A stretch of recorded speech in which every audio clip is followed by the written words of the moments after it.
Hello, Moon. Welcome in. Checking to make sure things look.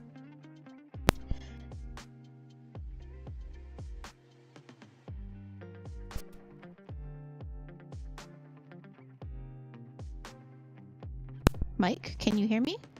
Hello?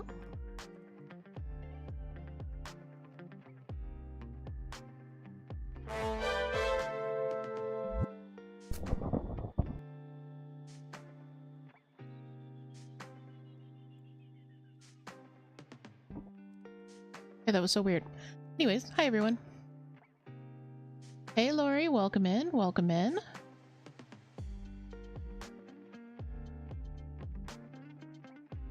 So glad you're back, Lori.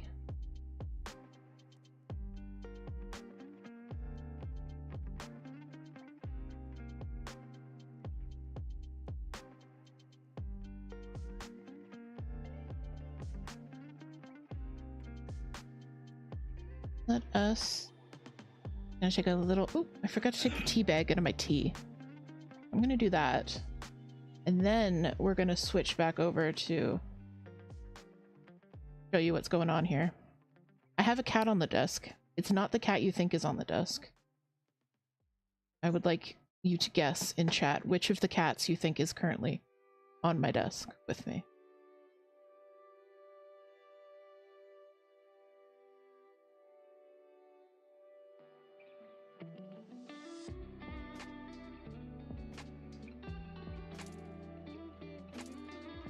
Lori, today we are doing some wheel spins. So every 15 minutes or so, you guys can make me spin the wheel of whips. Show you what that looks like. So this is the wheel. I will spin it. And then you guys, and then whatever comes up, I have to craft till the next time it spins. So if you're on Twitch, you can redeem it using your channel points. If you're on YouTube, you can ask Toot and they will make it happen next time the redeem is up.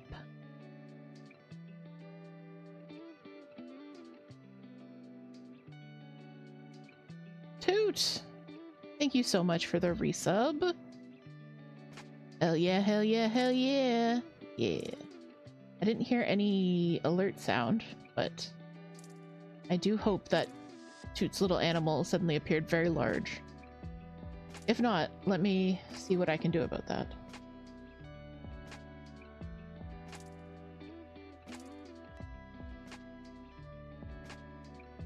Aha! There we go. A large pink elephant. If you guys aren't aware, Toot is a fellow streamer. I was hanging out in their Phasmo stream this morning. It was very spooky. Like, I've watched a lot of Phasmo streams, but this morning's was very spooky. It was very good, though. Oh, no, come back. I have to show people who you are. Oh, okay, the cat left. It was Binks. Sorry about that.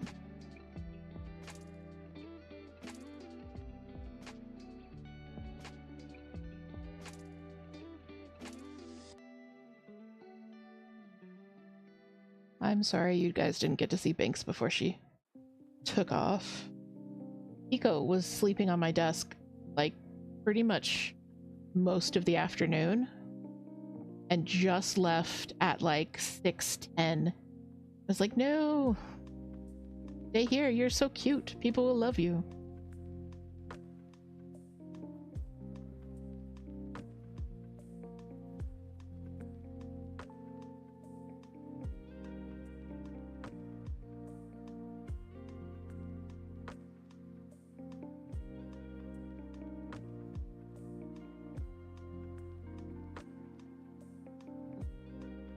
But yeah, hello, it's Monday night. Which means it is time to do a, it's time to hydrate, apparently. Thank you, Toot. It's time to do our wheel spins. So we're gonna do a little bit of chaos tonight. Not a super amount of chaos. Spin the wheel. Thank you, Moon. I just realized that I actually didn't take out one of the projects that are on the wheel, so if that comes up, we'll have to do some digging. Hello, Quarter Stitch. Welcome in. All right, so let's pull up the wheel. I've got my drink in the wrong place. All right, so today's options are the Crayon Box Cardigan, Those Who Wait, Dinosaur Forest, the Tessellated Pullover, so we've got an equal balance of knit and cross stitch, a special sneak peek at an upcoming thecozydh design, or chat picks. So if it comes up with chat picks, then Toot will run a 1-minute poll in the channel, and if you're on YouTube, just let us know which one you would like. And it came up sneak peek, which is the one that I do not currently have out because yep.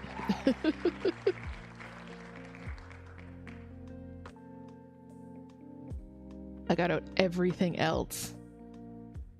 We've also got some other cool stuff to show you guys in a little bit. So I'm just gonna mute my mic for a second. I'm gonna leave it up on this screen. Hello, Mom. Hi.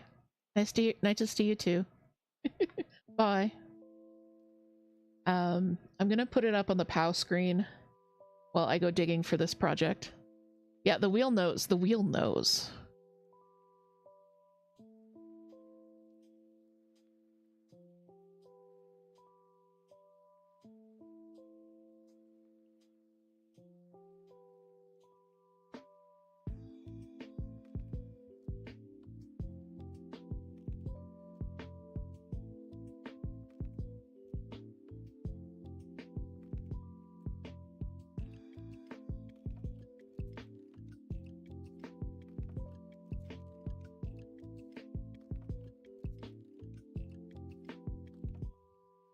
Also, hello, Bibliocat. Welcome in.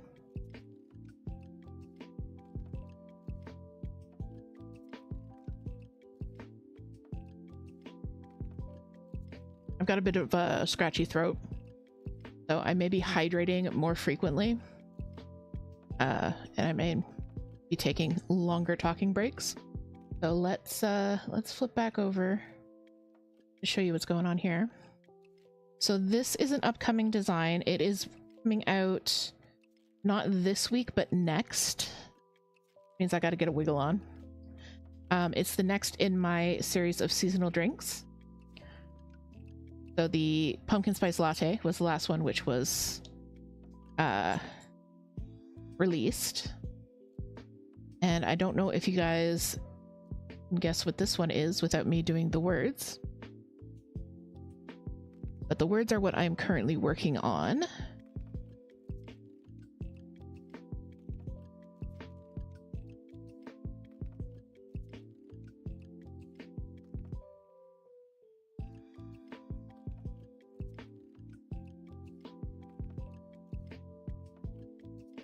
have to find my place in the pattern here. I think I'm just going straight down. So these seasonal drinks, it's a series of designs. The first one is out. Coffee, Etsy, Stitchwit. This is the next one, and I've got quite a few more planned. They're really fun to stitch. I did the first one, the PSL, on the 18 count oatmeal Ada, but I think I'm gonna re-stitch it on black, 14 count black, which is what I'm doing this one on. And I think I'm going to do that just so that they're all the same, because I really like this series and I want to have them up in our kitchen. So if one of them was different, that would really bother me. They're about 1,000 stitches each, so at some point I will get around to restitching the PSL one.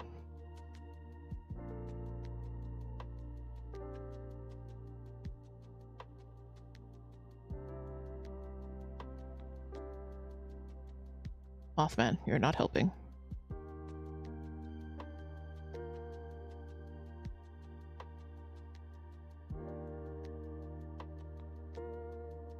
Speaking of patterns, though,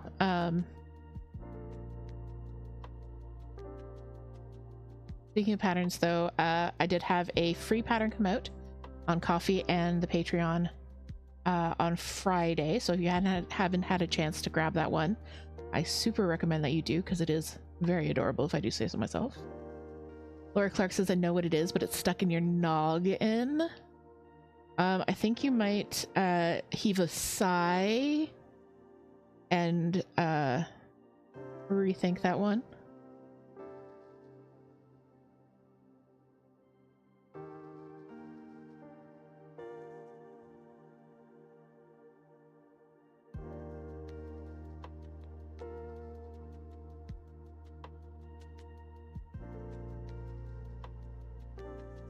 That was a stretch. I just there's very little I could do to do this one. It's hot apple cider. I'm very bad at making people guess. It's got that's a little apple, and these are cinnamon sticks. No, Lori, it was a good guess, because the cinnamon sticks would have worked for eggnog as well.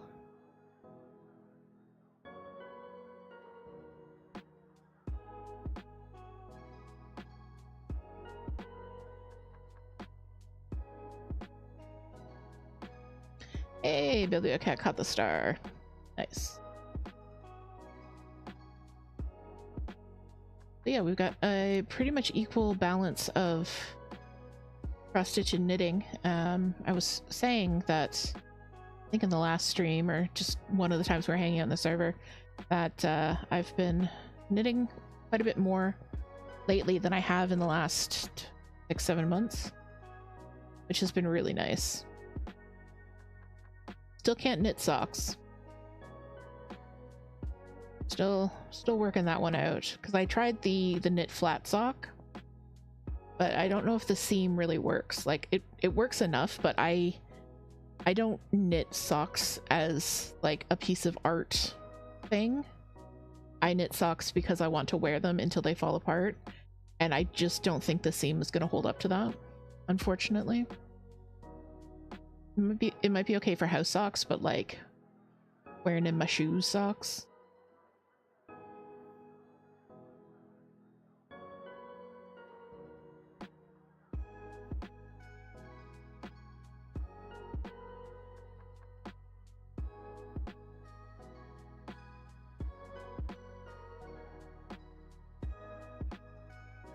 I got a couple of projects. I kind of cleared the decks a little bit when it came to knitting,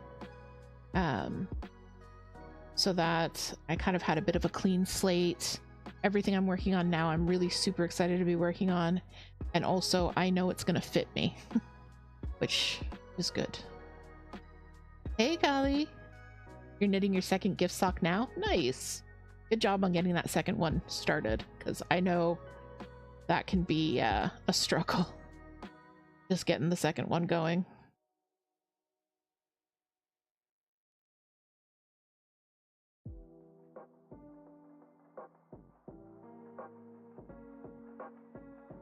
If anyone else is working on a project while you're hanging out with us, let me know. I'd love to know what you guys are working on. Toot is working on Ghost. Michelle May encouraged you with her sock twins. Michelle is great. If you guys don't follow the Giddy Stitcher on YouTube, you definitely should. She's chaotic in a very comforting way, because it makes you feel like you can do anything. And also her tutorials are just great, so. Toot is working on the Laundry Ghost from Mama Witch Cross Stitch. They are so cute. Moon's working on a Gecko Cross Stitch. Amazing. That's the portrait of your brother's gecko, I believe. Border Stitch is working on their cat skeleton. That is such a cool piece. That is a really cool piece. Like a little macabre, I will admit. But what isn't that we work on? It's doing ghosts, and the next one up is a dancing skeleton, so.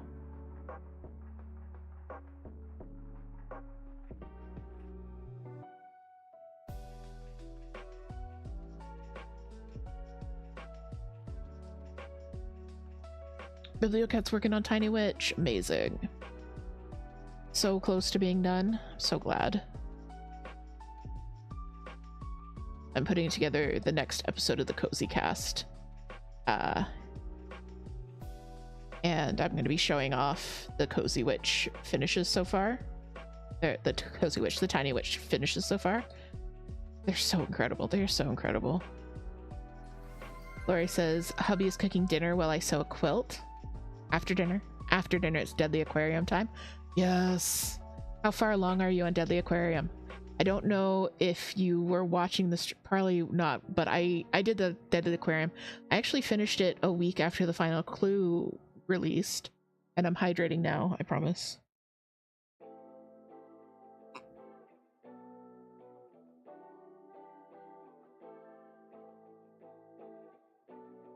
That was a fun project. It was a huge project. I think by the time it was over, it ended up being the largest cross-stitch pattern I've finished to date at 18,000 stitches.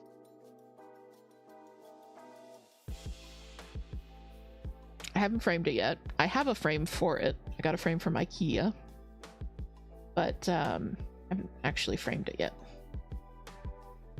See if I can move my camera down while I'm working on this little guy, because it's kind of swinging this way. Oh, better.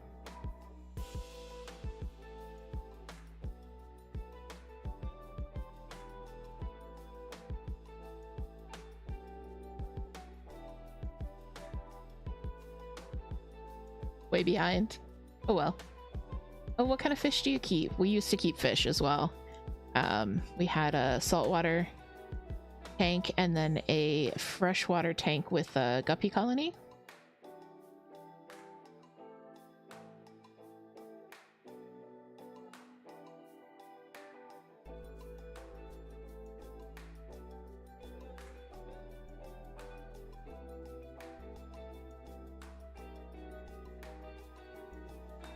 I think my favorite part of Deadly Aquarium was the anglerfish and the stonefish. Definitely the stonefish. I named mine Stonefish J Cozy, I think. Or Stonefish JDH, one of the two. He is my son now.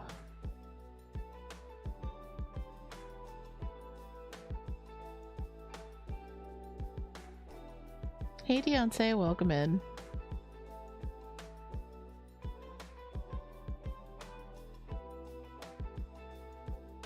Beyonce, another person with an amazing Tiny Witch finish. Love what they did with the hair. It's just, you amaze me with your creativity. It's been really cool to watch.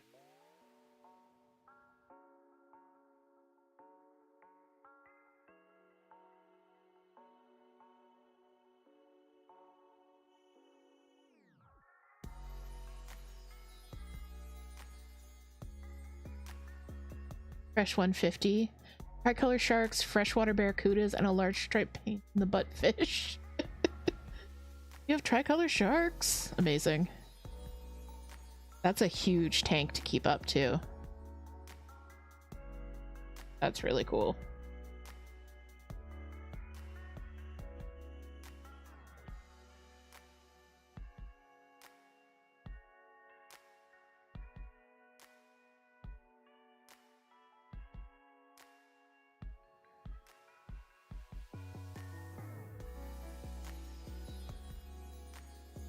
Well, guys, before we do our next wheel spin, because I feel like someone's going to redeem it very shortly, I want to show you guys what I got in the mail. So I was going to wait and do this on stream, unbox this on stream, because I thought it would be fun to unbox it together.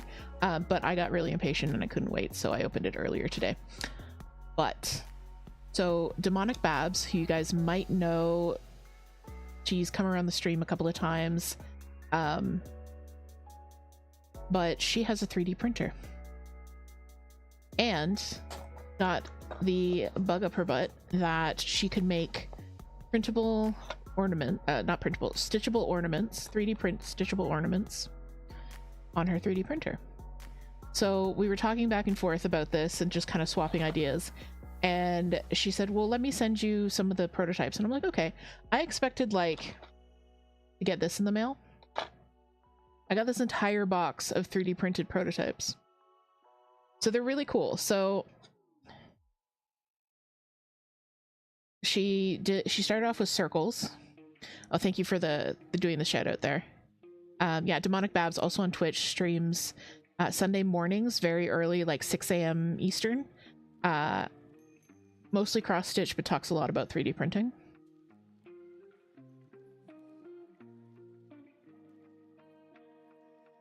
So she's playing with doing like different sizes and stuff. So this one, don't know how well you can see. So this is 14 count. And then this is 18 count. So it's much smaller. The coverage on 14 count with 2 strands, hi Bella, is actually quite good. And then so I'm going to experiment with 2 strands on the 18 count one. And that's why she sent them to me, so we can just experiment, because like I don't know how well you can see, but these are 2 different thicknesses as well. And so I have all of these different 3D printed ornaments, and she's playing with all kinds of different shapes and stuff like that. So I've got like, this is a much thicker 18 count one, so I'm interested to try this one. This is a very like thin 14 count, which this one feels more like the ones that you, oh, I think I almost just snapped it. Yeah, that's the other thing. So like they're prototypes, I'm testing them. This one feels almost like the ones that you get at Michael's, but like this one is nice and thick and sturdy. Like you wouldn't need any kind of backing on this. Hi baby. You wouldn't need any kind of backing on this to make it sturdy enough to hang on a tree or hang on a door or anything really. So we got more. We got a bunch of round ones. That one got stuck. These are cool. These are not stitchable. They're frames, but they're holographic. Look at that. Look at the holographics. This one is also holographic in like a different pattern. Right, aren't they so cool? So they're in 2 pieces. They just snap apart like that. And it's got like a little lip bridge thing. So you just snap it back in. Alberb, welcome in. It's the Bella show now. Okay. So yeah, I'm really excited about these. But then she did a similar one. So she could do these in the holographic as well. So this is similar, but... So this part is stitchable. There you go, you can see it now. So this part is stitchable. And then this is just the flat back. So you stitch this and then you just pop it on there. And then you don't have to worry about backing it with anything. It's got the nice hard back there. So this one I'm really excited about. I think this is going to be a cool one to play with. And they were thinking of doing like a flamingo shaped one, and then the patterns that you could get for them would be like to make like a punk rock flamingo or like a skeleton flamingo or something like that. And Toot's been giving me lots of great ideas for other shapes that they can try.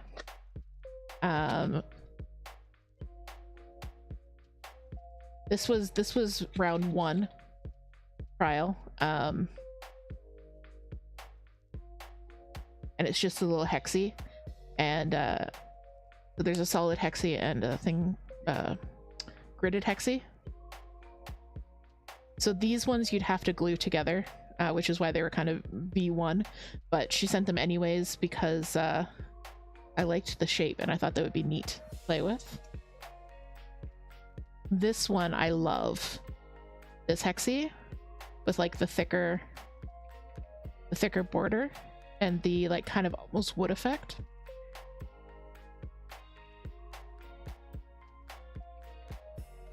Bella, keep moving. Thank you. So like there's so many of these.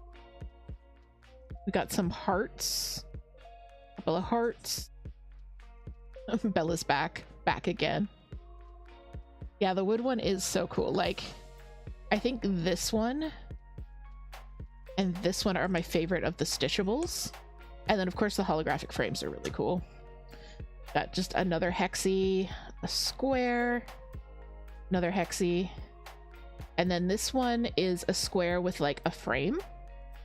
So that would be really nice as like a coaster or something like that. But what I thought was really cool, and they didn't send me any of these because I don't need one. But so the holographic frames, I'm just going to show you the holographic again because it's just so cool. They have made these to fit the 5x5 Mill Hill kits. So Mill Hill, they do the little ornament kits, but they also do, I'm just going to keep showing you guys this because it's so pretty. They also do like 5" by 5" square larger pieces. And like that's too big for an ornament, but it's really hard to find a like a frame that would work for it because Mill Hill kits sorry,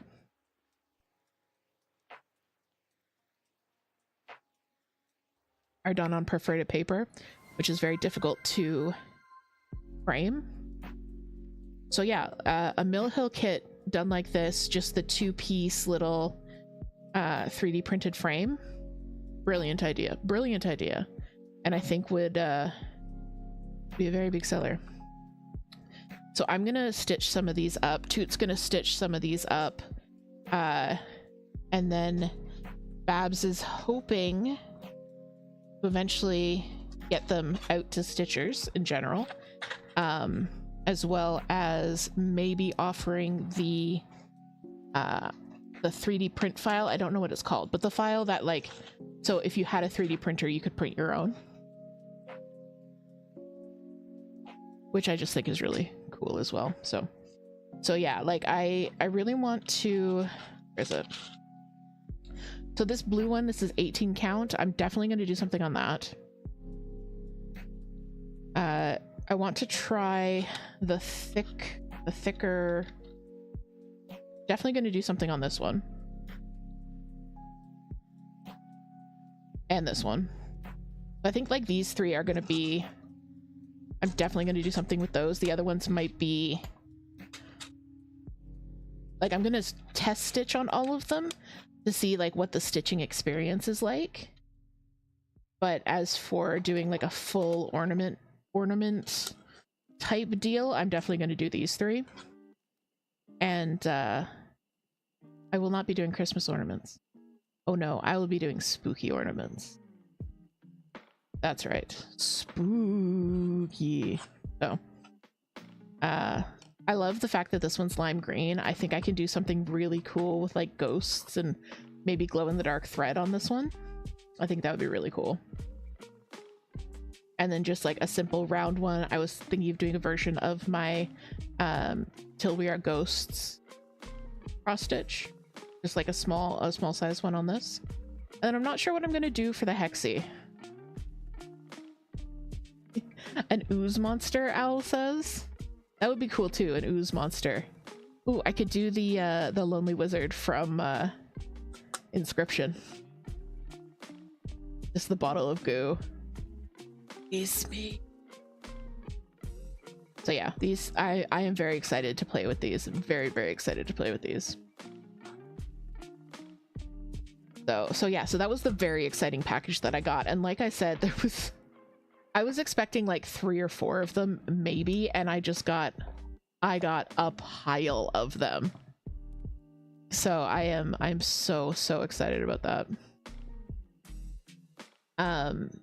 We're actually going to take a little break. I'm going to take a little drink, and when we come back, if someone wants to make me spin, we can do that. Otherwise I will keep working on the hot apple cider. Hi Gwen, welcome. So we're gonna take a little break. Me just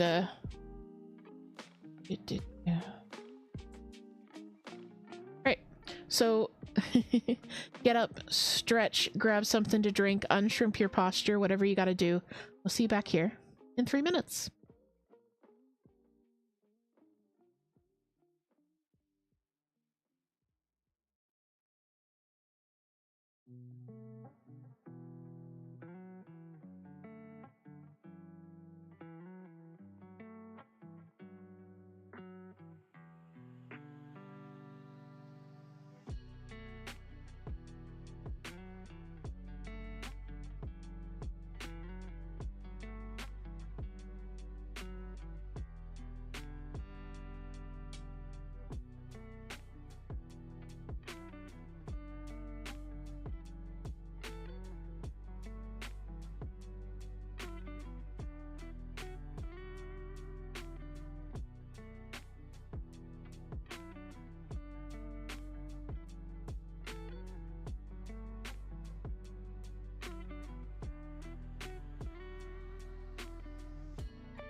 Hello everyone, welcome back.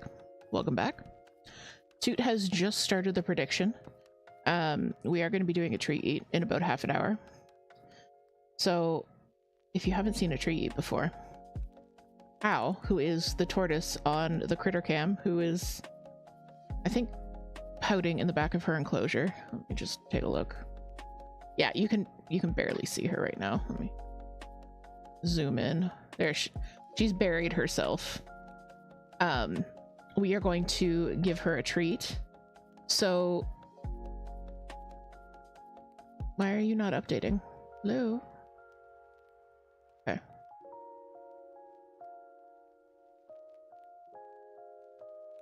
Alright, we're gonna give her a treat.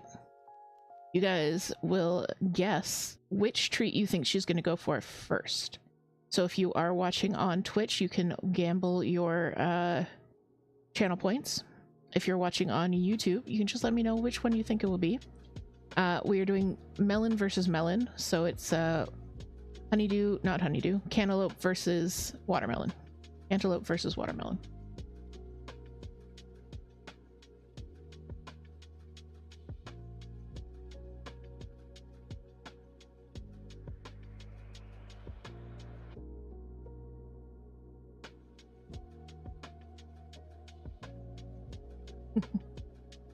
People having fun with the bomb commands there. I was so excited when I got that package from Babs today, because just so many possibilities. The round ones were just kind of like a trial run to see the thicknesses and everything, but once she gets the other shapes and stuff figured out, I think it's gonna be just really, really cool. And those Mill Hill frames, brilliant idea. Lori's going for watermelon. All right, got one vote for watermelon.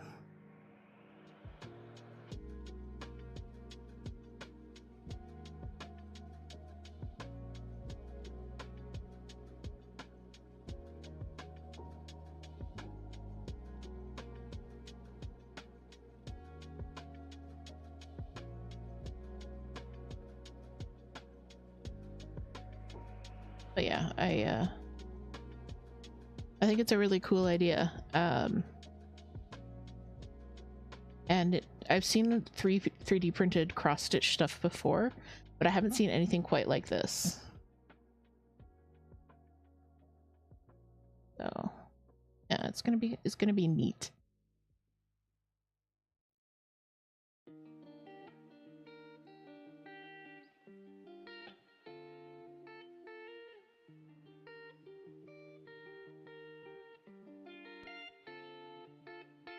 So yeah, you can kind of see the letters coming in now.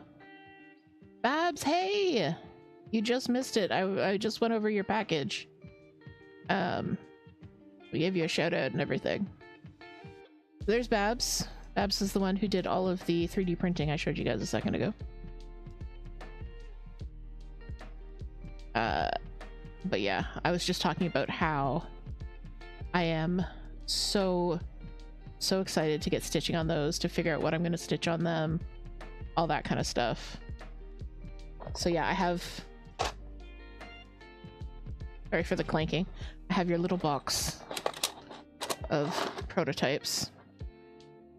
Sorry, the clanking is terrible. And I was saying that these three I'm definitely going to stitch completely. Like I'm gonna do these as a complete all over stitch because I think they're really cool. This one I want to do something with like glow in the dark, ghosty, goopy, spooky things, because I think that'll be really good with this lime green. Like the colors washing it out and making it more of a pastel mint. It's much more lime. I did not tell about the box it came.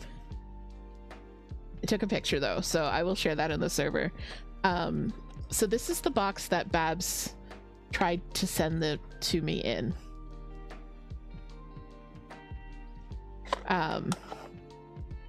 This is the box. It's not a large box. So they brought it to UPS, and UPS was like, well, I can't put a customs label on this. We have to put it in a bigger box.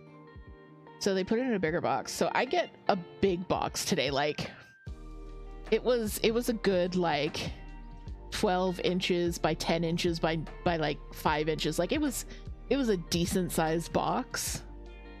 And I was like, and I picked it up. I'm like, this is really light. Like, how small was this package that Babs sent me? And I opened it, and it's got this ridiculously tiny little box, and just sitting in the middle, taped down to the center with the customs tape. I cracked up. It was so funny. I mean, the customs paperwork did fit perfectly on the bigger box. It was just wildly unnecessary.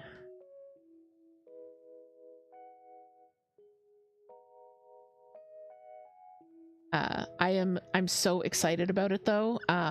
As soon as I got them in, my brain just started turning, and I can't wait to design some stuff, to figure out some stuff for them. They're gonna be really cool to stitch on.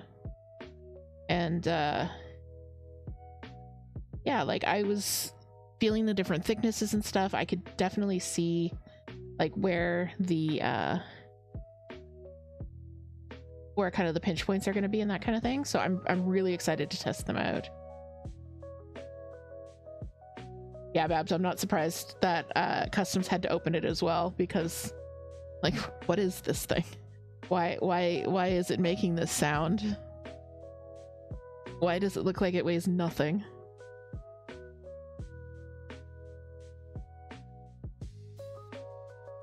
Also, the package came with a pattern for one of the round ornaments that Babs's husband designed. Their very first... Aw, did you guys see Pow yawning? Their very first pattern ever. It was very cute.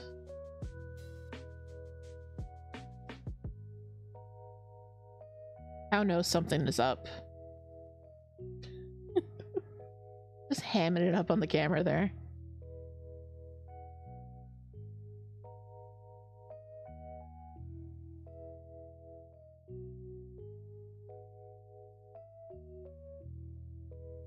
So yeah, I wasn't sure if Paolo would be here because it is very late for them and they are an adult with work in the morning. But I know they will be super interested in the 3D printed stitchable stuff. Lady K, welcome in. They sense it in the force. There will be snacks. There will be snacks.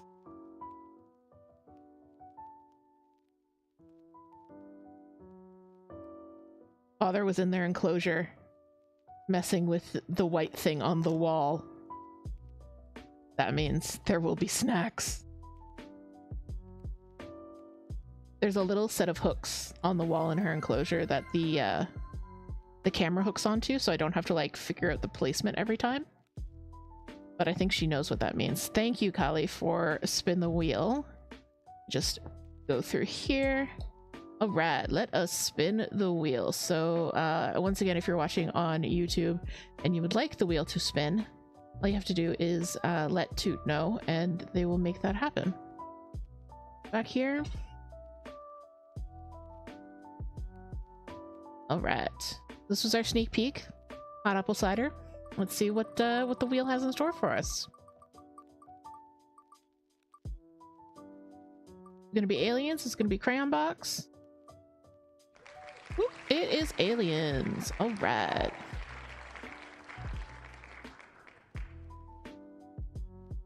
Nice, nice.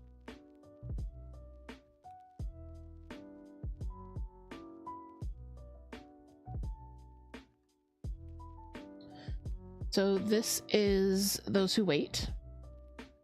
The pattern by Heather of Stitchwit. Stitchwit, we stan. Heather has recently closed the retail side of her business and is focusing on pattern sales and, as you all know, community. So if you missed the big announcement stream last Monday, there is a cut down version of it going up on the YouTube channel tomorrow morning. So you guys can watch that. But basically, Heather and I are working together to create a community hub just for cross stitchers and embroiderers, because there kind of isn't one right now. What is Pow doing? What those leggies doing?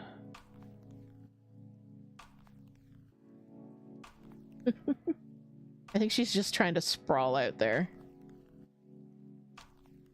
She's been digging holes all over the place, so I don't know what she's trying to do. Like, she excavated the entire center of her enclosure the other day.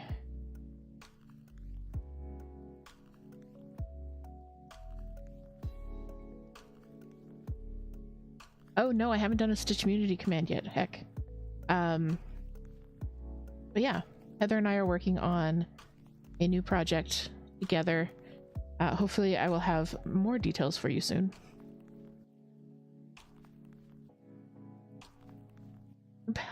Moon says she wants to hibernate.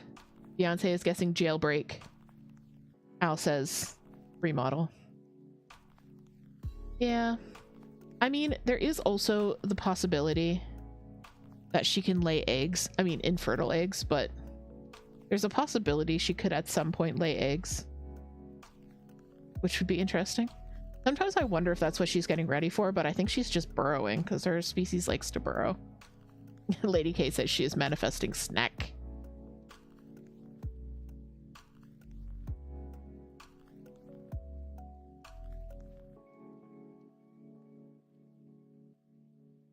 soon there will be snack. Soon. Oh, thank you for the hydrate, Lady K. Yeah, I've got a bit of a tickle in my throat. I don't know why I have a bit of a tickle in my throat.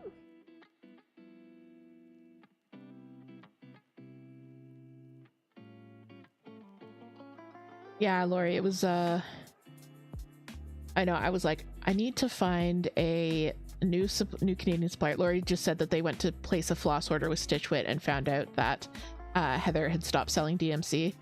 I know, I had a moment of like, no, but honestly, for Heather's mental health, this was absolutely the right move for her. And I'm really, really happy that she took that step. Stitch It Central is located in Kitchener, Ontario, I want to say. Somewhere in Southern Ontario. So they're another Canadian supplier if you want to look into them. It's I haven't ordered from them, so I can't say for sure what they're like. But the name is Itch It.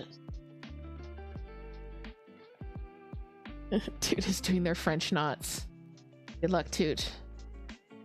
We salute you on this and every other day.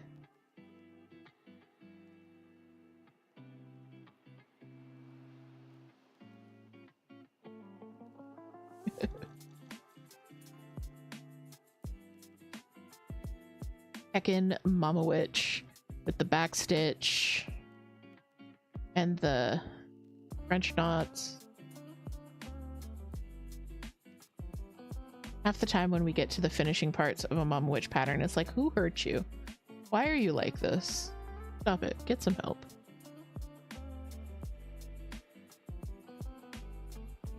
But all jokes aside, we adore Mama Witch. Mama Witch cross stitch, or I think it's Mama Witch X Stitch on Etsy. Fantastic patterns and fantastic human being. She's really very lovely. I've spoken to her a few times.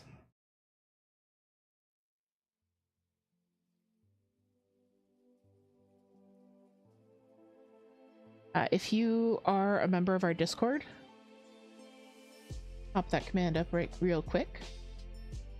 If you're a member of our Discord, we do have a channel with shop recommendations. So these are recommendations from the community. They've been vetted by Toot and myself to make sure they align with the community values. And yeah, so if you're looking for some new ways to make your wallet cry out in pain, definitely come check out the Discord, check out the shop recommendations, because danger awaits you.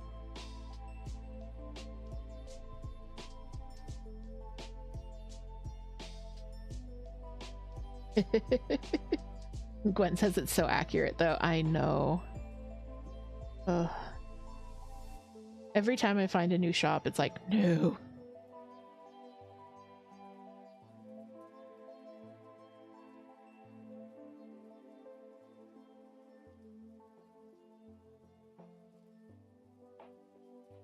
Also, you guys may be wondering what's going on here, because I was doing it, this is pretty much a full coverage pattern, and I was doing it like in really nice little like rows, diagonal rows, and then I took the weekend off and I started outlining stuff and didn't stop. So basically all of the white space you see is just going to be filled in with blue. I have stitched around any places that are going to be left empty, so like the letters here and these little roundy bits here and here. All the light blue is finished in this area, all the orange is finished in this area, the rest is just black, is just the dark blue. So it's just to help myself out a little bit, I do a little bit of difficult stitching now, and then it's really easy stitching going forward.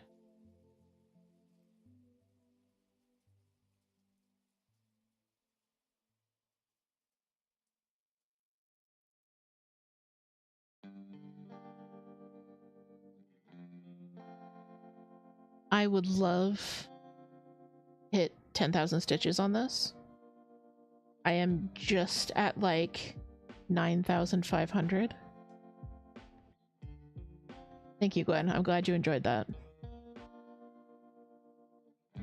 Nice Star Trek reference. I couldn't not.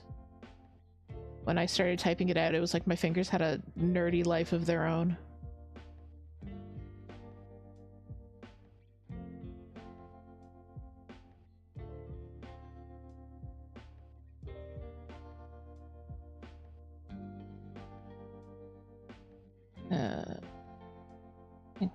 Yeah, I'd love to get to 10,000 stitches on this, but it's not going to happen tonight, but maybe tomorrow, day after. We'll see. We'll see.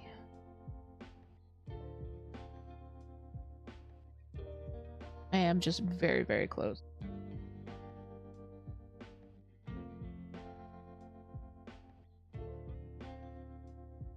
I was starting to despair a little bit because this section just felt like so much blue, but the rest of the piece is not as heavily blue.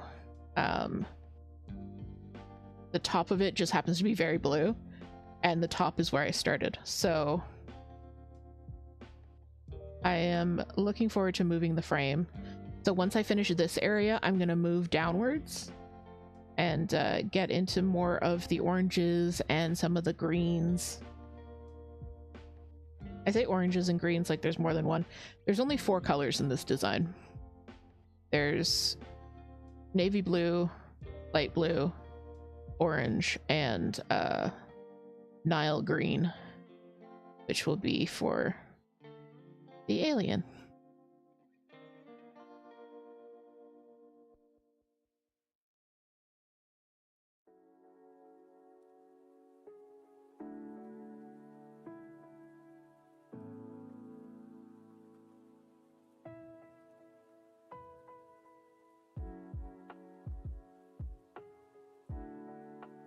Actually going to take another sip of that Earl Grey.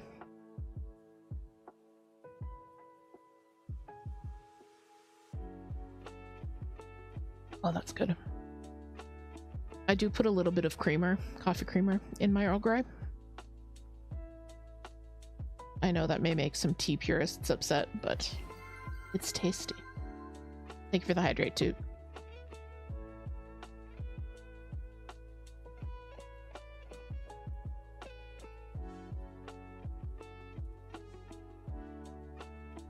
Moon is having water and ginger ale. Yes, ginger ale. Sometimes a cold ginger ale just sounds amazing. Like the best possible thing you could drink.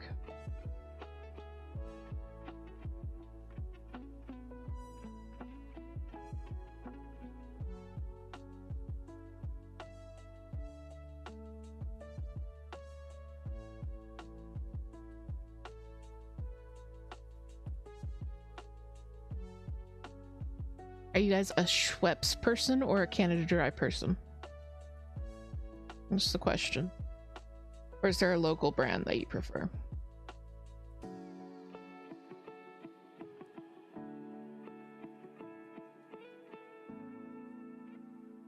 Allie's having a peach Waterloo. Moon is a Canada Dry person.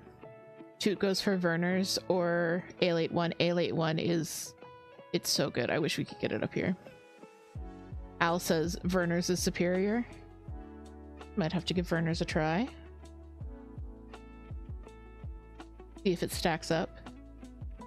Honestly, I don't taste much of a difference between Canada Dry and Schweppes. I'm sure that would alarm many people, but... Ale 81 is good. It's got like a fruity taste to it. It's very, very good. Fiddlia Cat says Bundaberg is amazing. I have not heard of that brand, but I would love to try it. I like trying different flavors of candy and soda and stuff. Holly goes for ginger beer rather than ale. I've had ginger beer before. I find it too spicy. Which I know is kind of the point, but for me it's too up in my nose spicy.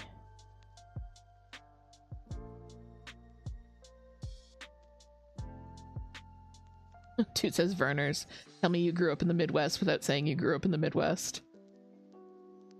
Okay, Bundaberg is Australian, but available in loads of places here anyway. LC Stitches, thank you so much for the follow. Welcome in. I'm not sure the exact difference between ginger beer and ginger ale. I'm sure there is a great number of differences in the way that they're prepared. In terms of flavor, I've just always found that ginger beer is a stronger flavor. It's very gingery, very like sharp and peppery.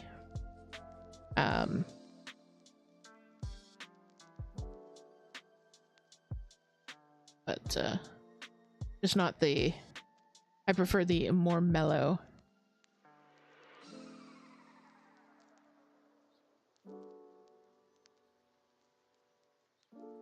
More mellow ginger ale.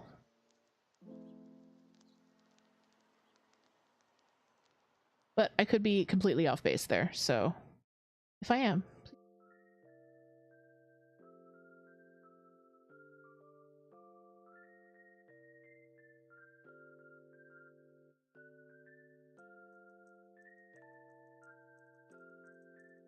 All right, guys, you have 6 minutes, just, or maybe a couple of minutes, to get your guesses in for the showdown of metal versus melon.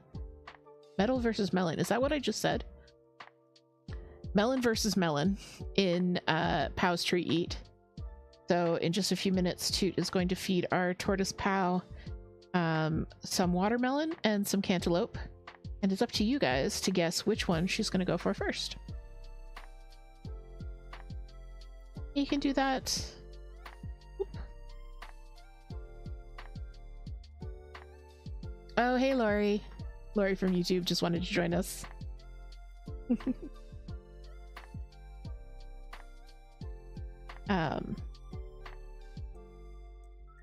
So yes, treat eat. You have 5 minutes. Toot has haunted apple soda and some kind of oolong. You have ginger oolong and sticky rice oolong? Or milk oolong? I don't know. I've been making Toot various oolongs all day. Bibliocat says, apparently, ginger beer is traditionally brewed over 3 days using real ginger, whereas ginger ale is often a version of carbonated water that's flavored with ginger syrup. Interesting. I always associate ginger beer with 5, what is the, you know, 5 go to an island and 5 go on an adventure, and the famous five, there we go. The book series. Al says that they didn't grow up in the Midwest, but both their parents did, hence the preference. Ah, yes. Sticky rice oolong. Toot says it tastes like mango sticky rice without the mango. I mean, they're not wrong. It does smell very much like sticky rice.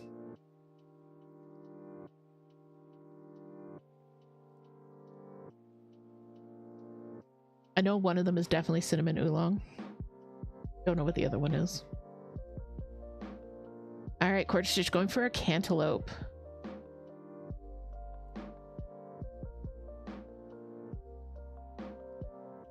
Mango sticky rice is good. Yeah, maybe we should make sticky rice. I think we have the stuff for it. I could do a little sugar syrup. I think we even have canned mangoes.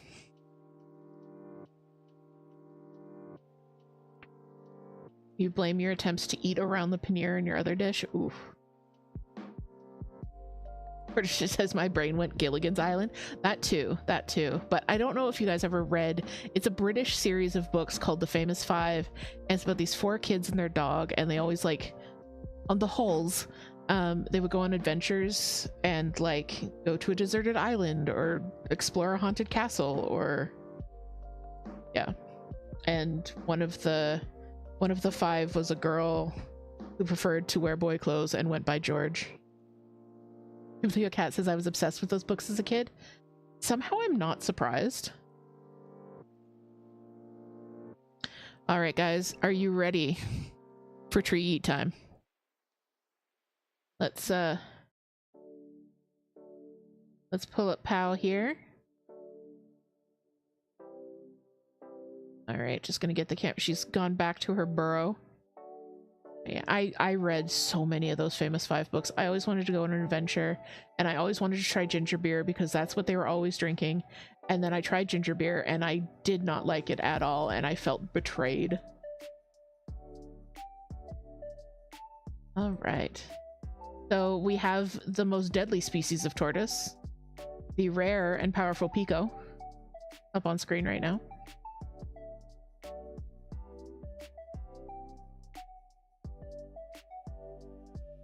Larry, it's probably closer to Scooby-Doo. Yeah, probably closer to like Scooby-Doo, or I'm trying to think of something else that would be Boxcar Kids, maybe. Al says I felt a similar sense of betrayal when I tried Turkish Delight. Yes. Yep. I think everyone Al giving us some butt scritchies there. I think everyone in America, in North America, felt that same betrayal when they tried Turkish Delight. Like, this is what you betrayed your family for?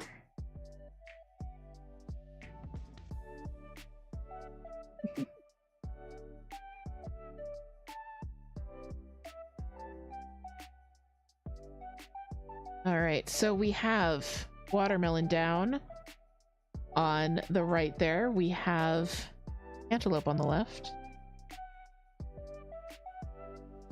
Which is she gonna go for?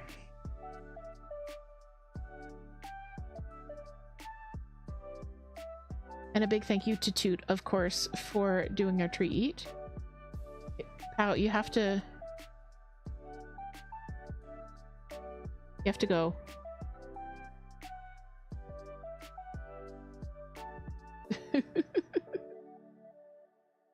There we go.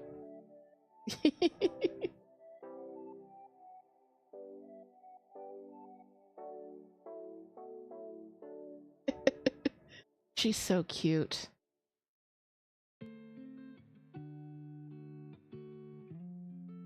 The Pow is a red-footed tortoise. You might be able to see it when she comes closer to the camera, but she has really brilliant red front legs and back legs, as well as a beautifully bright yellow head.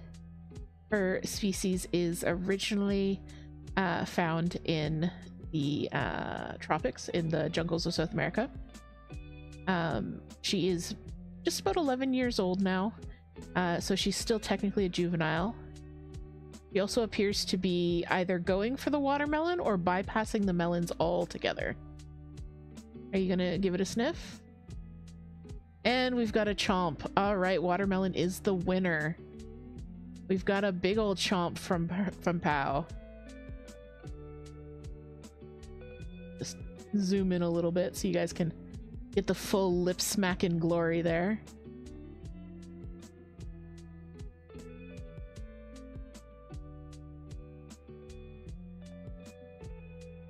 So when you think of tortoises, you're probably thinking of the big desert-dwelling tortoises, who would eat like mostly leafy greens, cactus, things like that. But Pow is from the jungles, and her species basically eats anything that falls to the forest floor.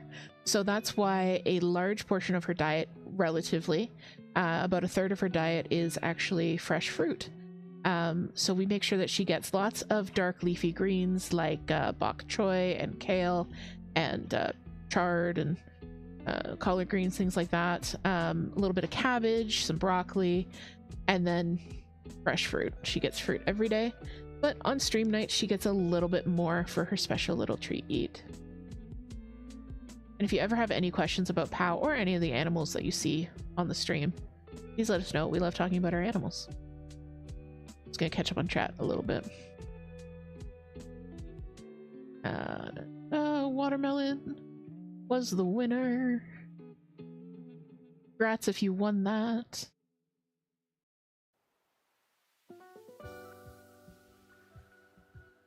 Biblio Cat and Lady K having a disagreement over beans on toast.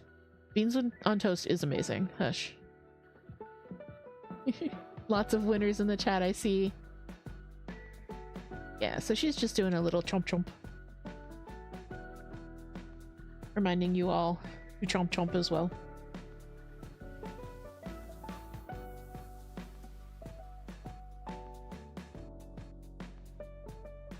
So her species can live upwards of 100 years in captivity.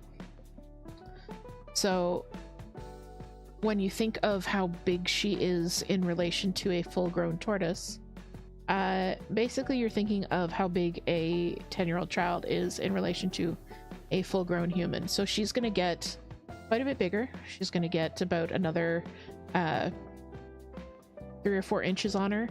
She's going to gain about 20 pounds. She's going to get big and chunky. She's not going to get super longer, but she's going to get like really tall and bulky. By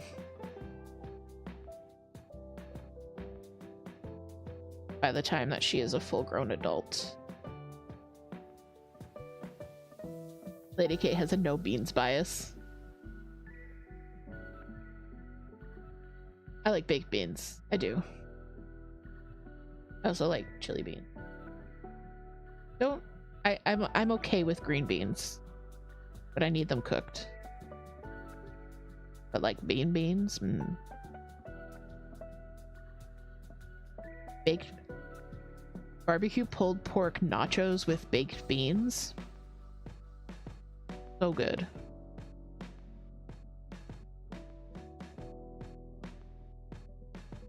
Never tried this? You should.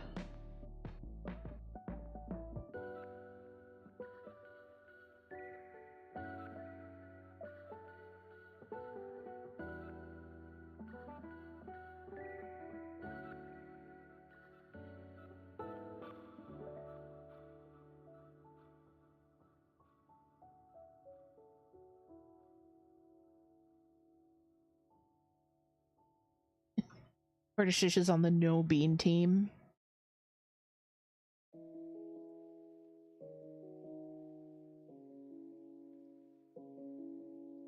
I don't know, you guys. I'm on Team Bean.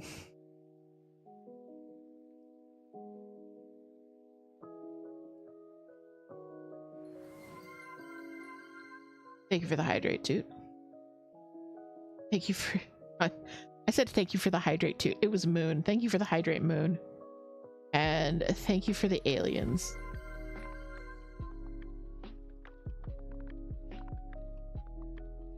Moon and you are the same. Horrors Persist is probably not coming to the coffee and the Etsy anytime soon. I still have to do a lot of work on the personalization aspect of it.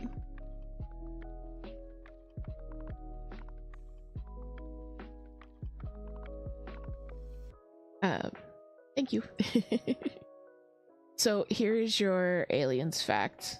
So Moon redeemed aliens, which means that you get a random ancient alien theory fact from me, the person who watches way too much ancient aliens.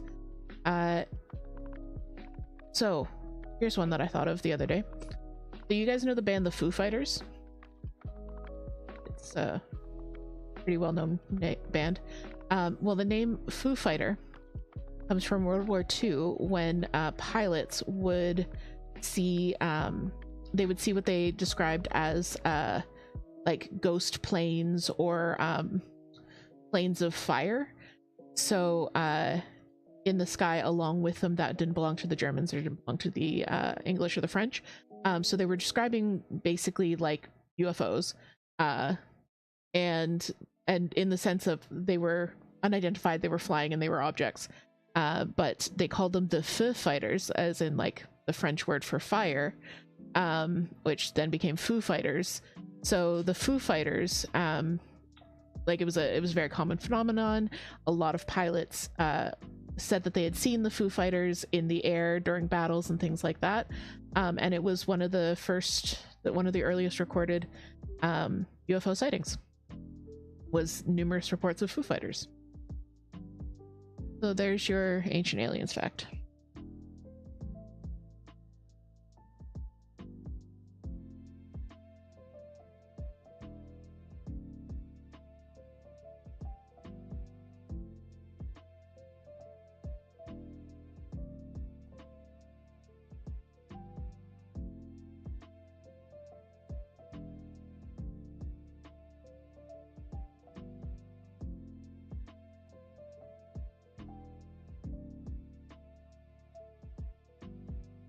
Just watching Pow destroy her melon.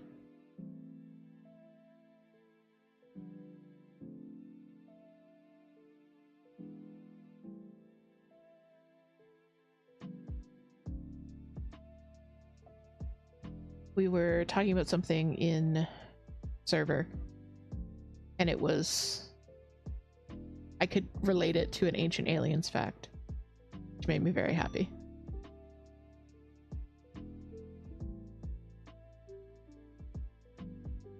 Yeah, get that melon.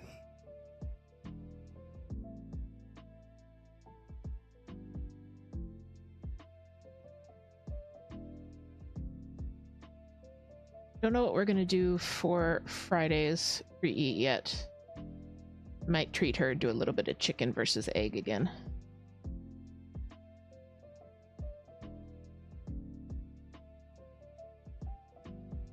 One of Pow's favorite foods is now chicken. Like bananas, chicken. Lady Hay says, fun fact, most fighter planes did not have oxygen masks for the pilots. So it very well could have been hallucination due to oxygen deprivation. I have heard that. Like World War I had gremlins. Yeah, a very similar thing where oxygen deprivation would cause them to see things like they thought that there were like gremlins in the planes. And yeah, a lot of people did write off the existence of the Foo Fighters as hallucinations. And the fact that a lot of people saw the same thing was just like, oh, the stories went around. So like when you started to hallucinate, you saw something that you had heard someone else talking about.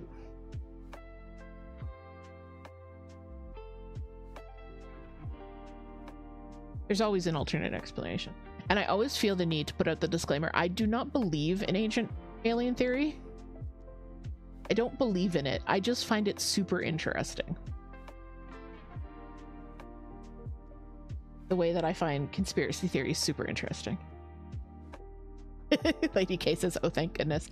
I really have to remember to include that disclaimer every time I do an Ancient Aliens fact.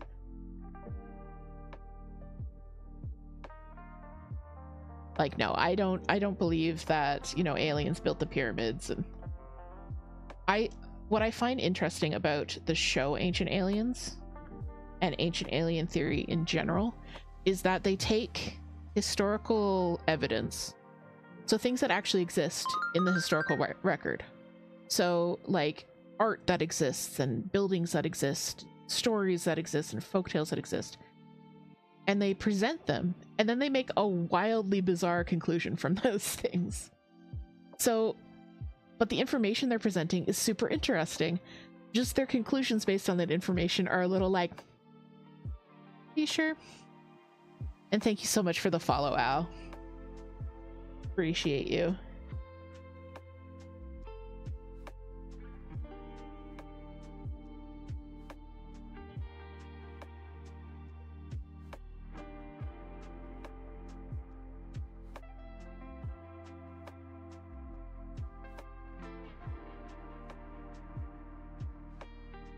Like one of my favorite, I don't know, rebuttals, if you want to call it, of ancient alien theory is the Moai of Easter Island. I You guys have probably all seen the moai. They're the big guy, the big statues with the huge heads. They've got like the like hat thing on, and they've got the big nose. And they're all lined up on the beach. You guys have seen those guys. So they're huge. They're megalithic. They're gigantic stone statues built from single chunks of stone, and they were all moved huge distance, well, not huge distances, but like large distances for a small island, to rest on platforms facing the sea. And, you know, the theory used to be that, like, oh, they put them on rollers because that was how people moved big things in the British Isles. And then other people were like, okay, but there's no trees on Easter Island, so they couldn't make rollers, which is a great point. Thank you for the disclaimer. They're getting help, we promise. Early. Toot. My love. There is no help for me.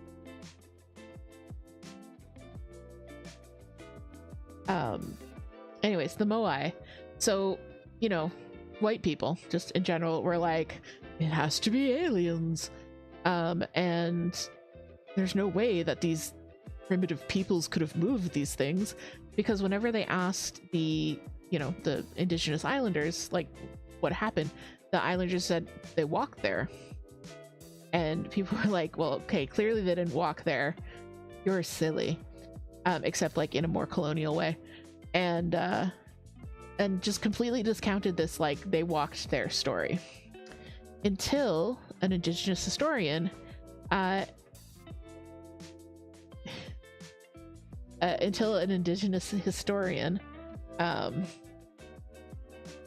actually looked into it, and what he discovered was if you take a moai and you put ropes, like you have 6, 7, 8 guys with ropes attached to the top of it.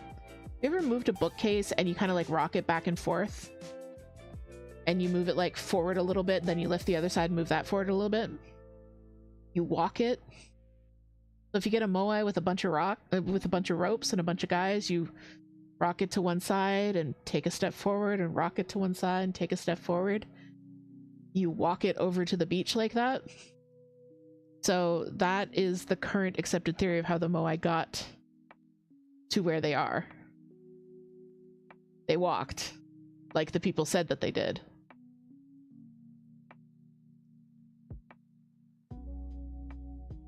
So,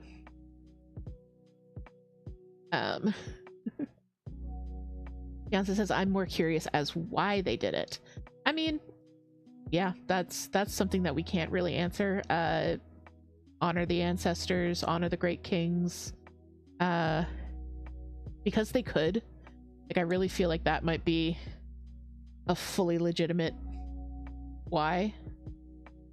Hello, Gigi boy. Hello, Gigi. We've been joined by the handsomest man.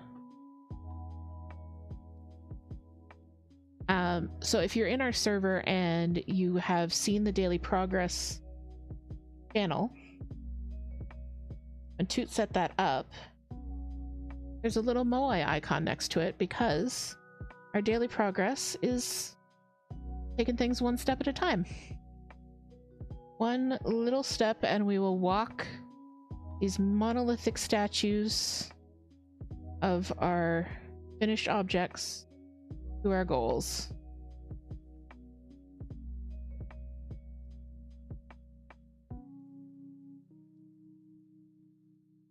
And I thought that was a great idea. Hi, Orchid. You're not late.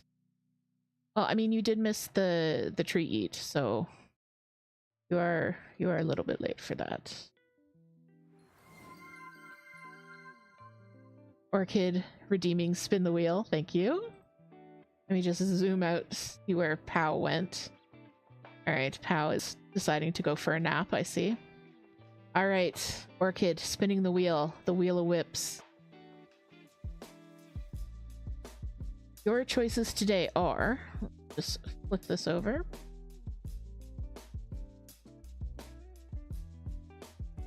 All right, we have Those Who Wait, which I'm currently working on, the Crayon Box Cardigan, a sneak peek of an upcoming pattern, which we've already had, the Tessellated Pullover, Dinosaur Forest, or Chat Picks. Let's spin this wheel, see what it's going to be. Ooh, Chat Picks. All right. So if Toot would please put up that 1 minute poll with the 4 options. The sneak peek is not an option. It's just the other 4. So your options are Crayon Box Cardigan, which is knitting, Those Who Wait, which is this one, cross stitch, the Tessellated Pullover, which is also knitting, and Dinosaur Forest, which is cross stitch.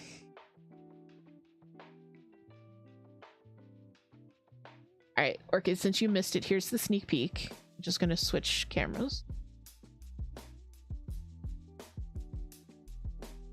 This is an upcoming pattern. It's in my seasonal drinks. Don't know. Where's the camera? You can guess what seasonal drink this one is. We've got the traditional glass mug, slice of apple, cinnamon sticks. We got a vote for Dinosaur from Quarter Stitch. A vote for Dinosaur from Lori. That's 2 votes for dinos.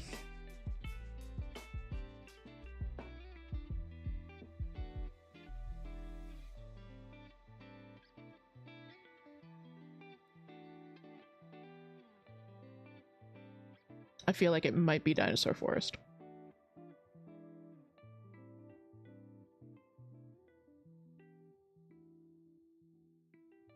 You are very welcome for the sneak peek, Orchid.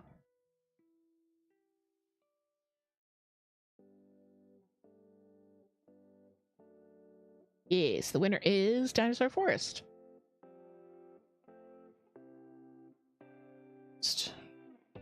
I'm actually just going to finish off this thread because I'm starting to play chicken with it, and that's no bueno. Your name was an answer in Jeopardy today? Amazing.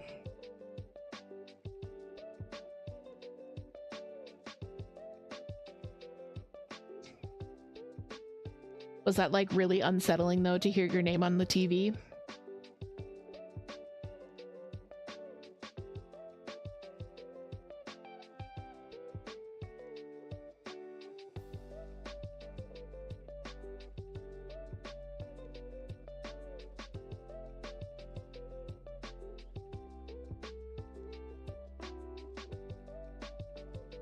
Have a good night, Babs. Thank you again for the lovely package, and you will be seeing more of those on stream because I definitely will be doing some stuff for that. Those very, very cool 3D printed stitchable ornaments. All right, Dinosaur Forest.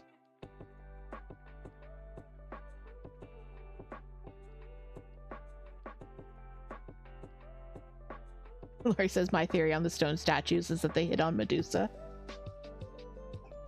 A good theory.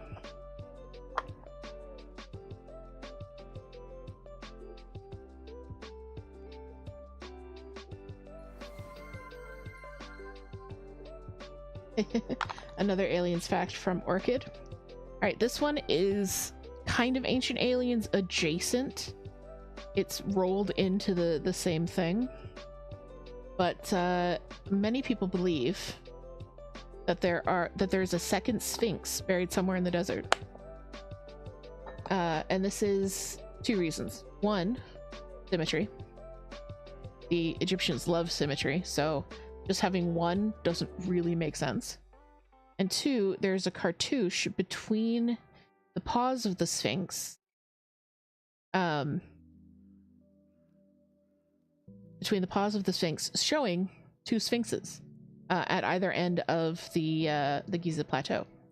So because so much of the Giza Plateau and Egypt in general is still covered by sand, there could be a lot of stuff that we haven't found yet, even today.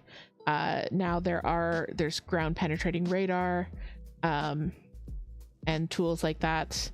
you know, robots and all kinds of stuff that are helping people to discover more and more things that are buried out of sight.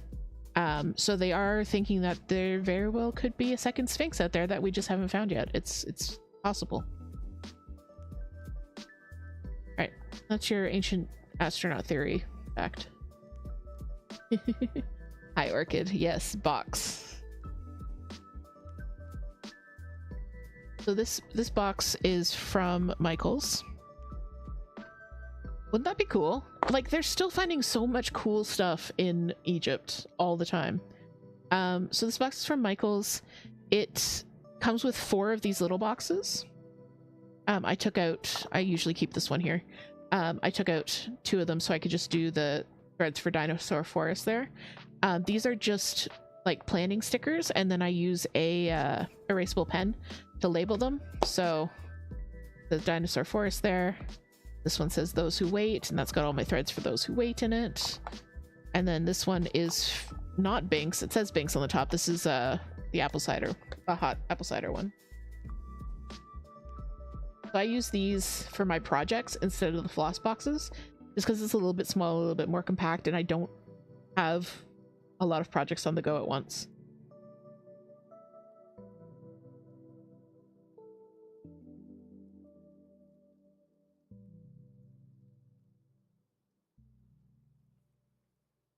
Also, just having these little boxes is a lot easier to take with me. If we're going to like the zoo or something and I just want to grab some stitching, I can just grab this instead of like a floss box. Al says, is that technically a pencil case or what? No, it's a storage box for like beads and stuff. You get it from Michael's. It's in like that aisle of like $2 and $3 things right up by the cash. Lady K says Casey has a pair of Sphinx at the World War I Memorial Museum. Their wings hide their faces in mourning, facing both east and west. Oh, that's so lovely.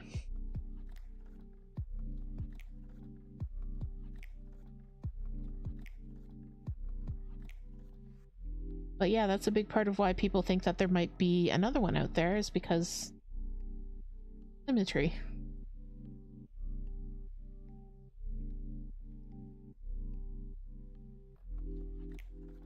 Egypt actually does have like a government department of Egyptology now. And there's like a minister of Egyptology. He's a very well-known professor and Egyptologist. He was on an episode of Ancient Aliens, which was the funniest thing. Like, not as an expert in defense of the theory, but just as a, hey, I'm showing you around the Sphinx expert. It was just really funny. The people that they get on this show, it's like, do you realize what show you're on? Buzz Aldrin?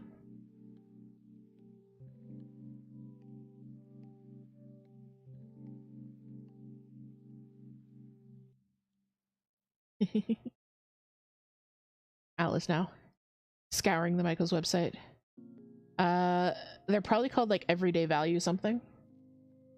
They have a sticker. Oh, I took all the stickers off. They're very handy. We have several of them. They come with 4 different colored boxes inside, but we got 4 of them so we could like mix and match, so we have like all the same color in a box. And now they're just kind of no longer sorted. Oh yes, Toot, good call. It is worth noting that we're in Canada and they may not have them in the US.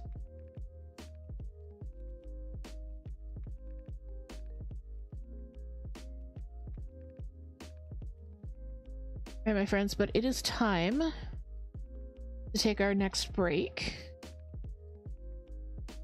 So I am going to bump us over to the break screen. I'm going to run 3 minutes of ads here on Twitch. If you're watching on YouTube, just enjoy the vibes, enjoy the chill. Get up, stretch, grab something to drink, unshrimp, and I will see you guys back here in 3 minutes.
Hello friends, welcome back.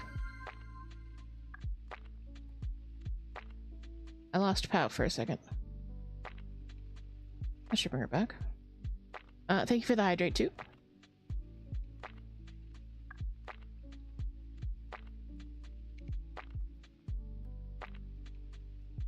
Something weird going on.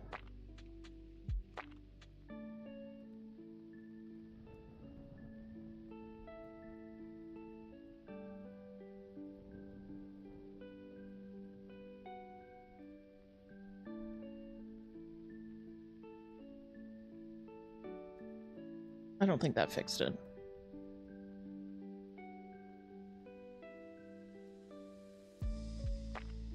Fiance says she escaped. I don't know if she escaped, but did you guys see how far she's moved her hide? Al says, if you're also interested in finding the same organizer, it's 5-in-1 multi-use organizer by Simply Tidy. Nice, thank you so much for that. Because yeah, they are, I really enjoy them. Toot originally got them for storing beads, and then saw a TikTok of someone using them for floss storage. Oh, Simply Tidy TM, sorry about that. And then found a TikTok about someone using them for floss storage and let me know, so I gave it a try, and I was like, okay, this is just straight up cool.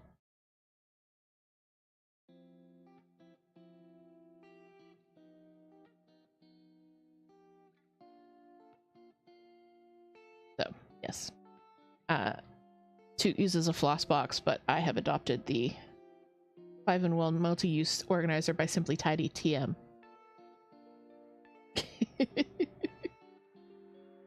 It says, if Bao escaped, you'd know. DH would be murdered and taken over by Demon Tort.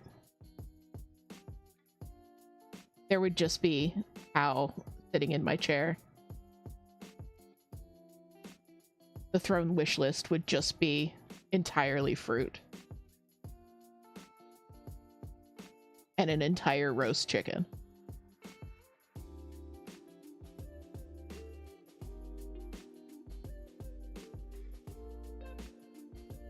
If you guys do want to buy Pow a fruit dinner. Oh, thank you, Toot, for that. You guys can do that. On the throne wish list, there are options to buy Pow a treat or buy a dinner for the boys. Which we very much appreciate. And our animals all appreciate you as well.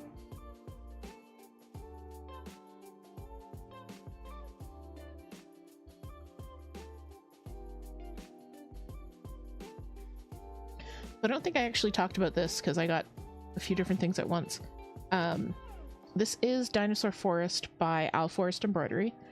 I saw this on a TikTok, actually, and completely fell in love with it. I think it was Burnsy, who had just finished doing a very complicated colorwork sweater. And they were like, okay, next thing up, I'm going to do this kit. And they showed the kit, and they didn't say where the kit was from. They just showed the kit. And it was this Quaker style sampler of dinosaurs. And I was like, I need this in my life immediately. Went on an internet deep dive and finally found it and went, oh my god, I've heard of Owl Forest Embroidery. And then fell down a complete rabbit hole of Owl Forest Embroidery. So yeah. Finally, they very rarely have sales. Very, very rarely. And they were having like a 30% off sale or something like that to celebrate a birthday.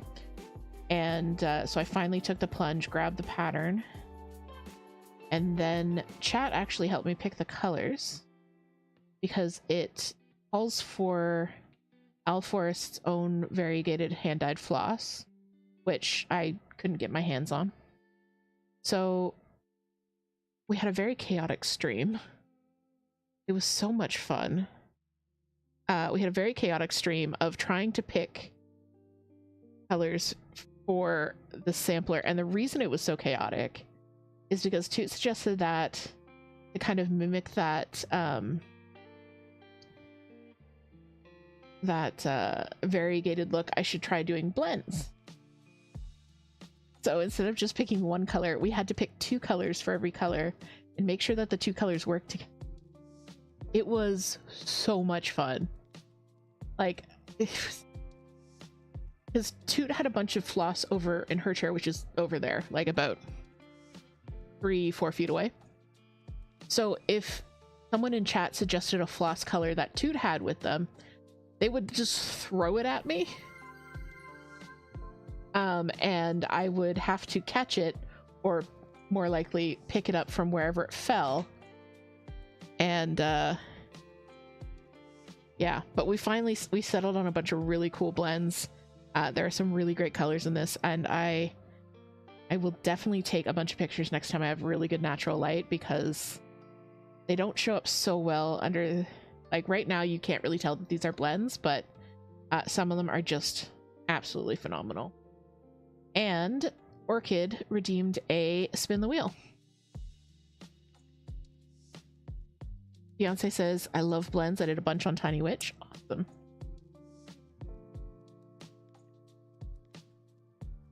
And yes, Lori, Lori mentioning that Owl Forest has lots of free patterns. They do. They have lots of free patterns, and like not tiny ones either, like large scale free gorgeous patterns. Okay, so let's switch over. We're gonna do a wheel spin now. Bella's back again. All right, spin, spin, spin, spin, spin, while I give Bella some pets. Hello, Drooly baby. All right, we're doing the sneak peek again. The wheel just really wants me to keep cross-stitching tonight.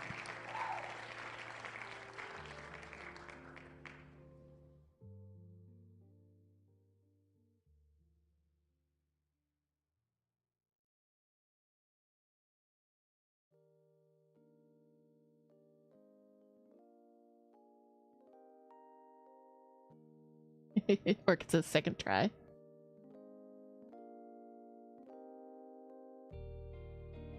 And yes, Toot, thank you for that.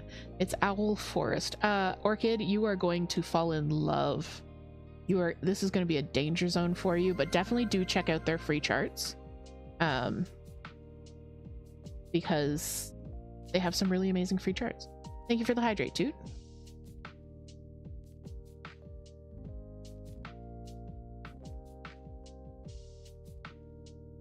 I am really coming around to blends.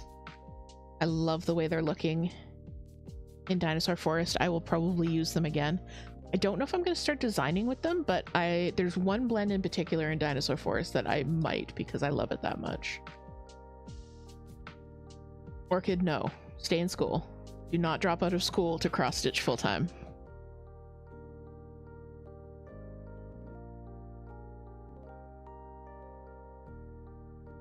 I have to move my camera again so you guys can see this, because the way I stitch is I rest my stitching on my stomach, but because this is a 6-inch hoop as opposed to an 8-inch frame, my stomach's over here. So, but first, observe the beauty that is Bella. There she is. Work is almost done first semester. Hell yeah.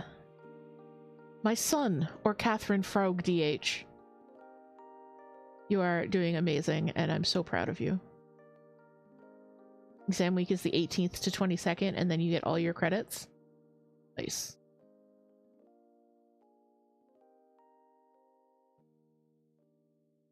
Exam week was always the worst and also the best. Because you could set your own schedule, but also you had to set your own schedule, and there were exams.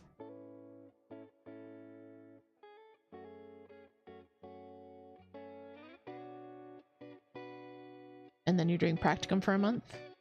Nice.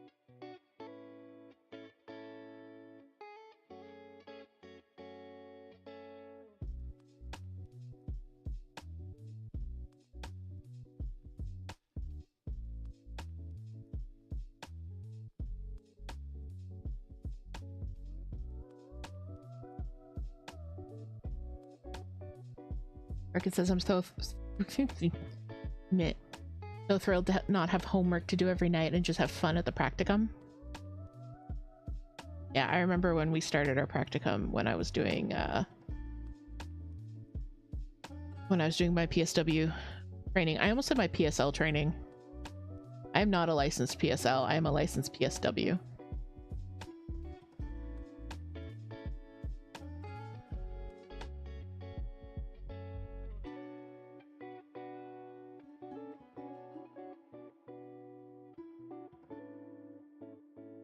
That first day though, it was awesome, but also stressful.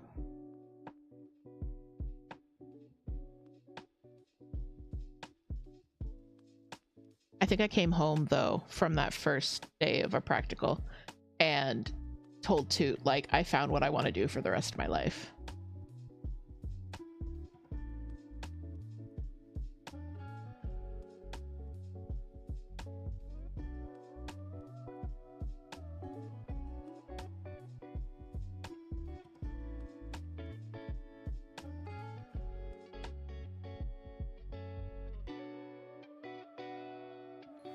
Orchid's going to school to become an EA, so you'll be working with students full-time, which could be a nightmare for some, but you love it?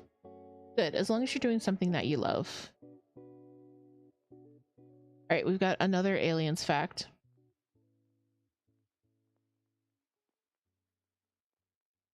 Did you guys know that Bigfoot was seated here to keep an eye on the human race?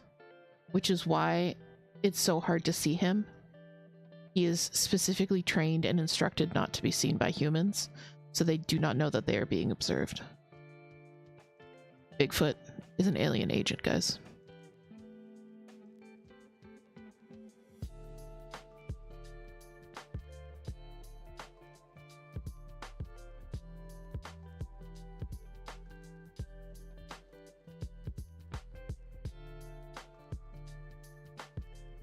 Orchid said Bigfoot perceives all. It says illegal. It's okay, Toot. Bigfoot only perceives humanity. You're clearly another cryptid, so you are safe from perception.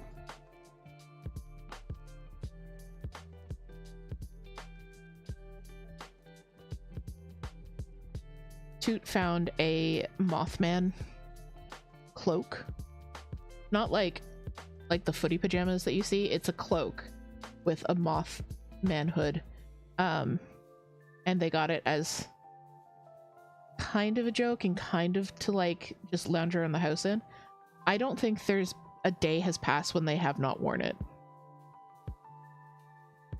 My spouse has truly become the cryptid that they wish to see in this world.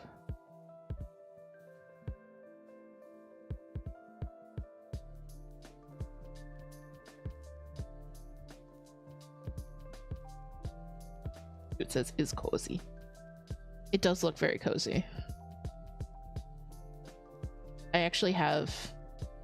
I've had a cloak on my knitting queue for a long time. I think I'm basically going to steal the Mothman cloak, measure it, and just make one the same.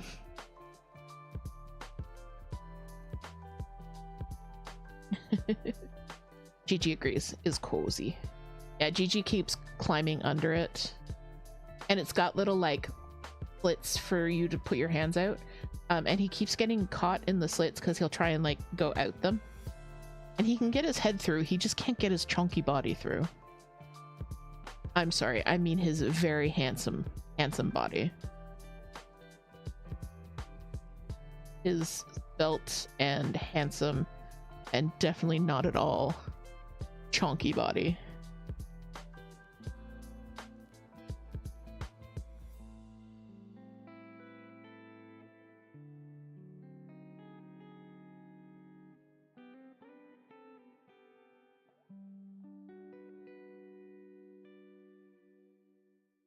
If you enjoy that dancing cozy GG emote, you too can have access to it if you go and subscribe to Toot. I was about to say the cozy DH. That's not who you should subscribe to. I mean, you should, but also you should go follow Toot.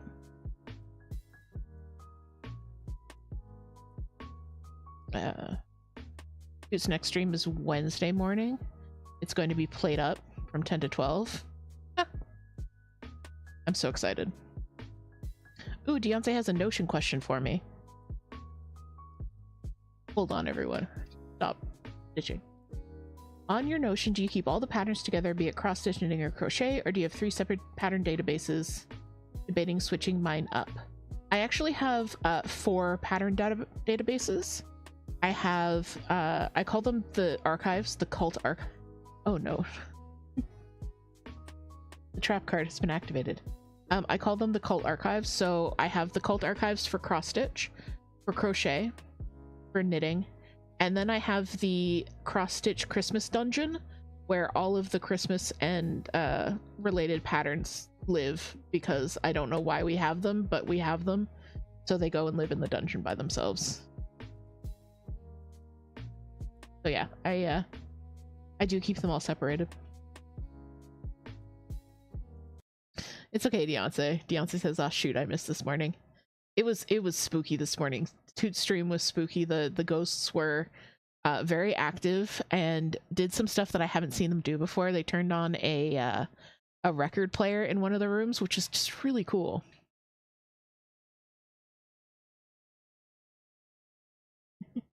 Deontay says, "Oh, that's smart. So all of them are under your main crafting database." Yes.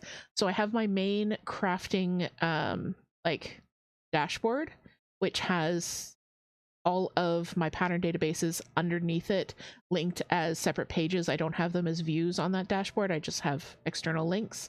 And then that's also got my DMC stash, my fabric stash, my yarn stash, and then the stitching logs and my book of days, which is like my daily stitching log.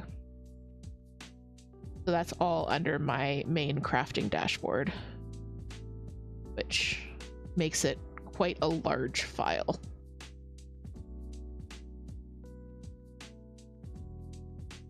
But also, Notion slows down the more stuff is on a page. So if you have a database with 200 entries, it's going to load faster than a database with 400 entries. So unrelated but totally related question, is there a way to move data permanently from one database to yeah. If you hit the 3-dot menu, one of the options is move to, and then you just pick whatever database you want it to move to.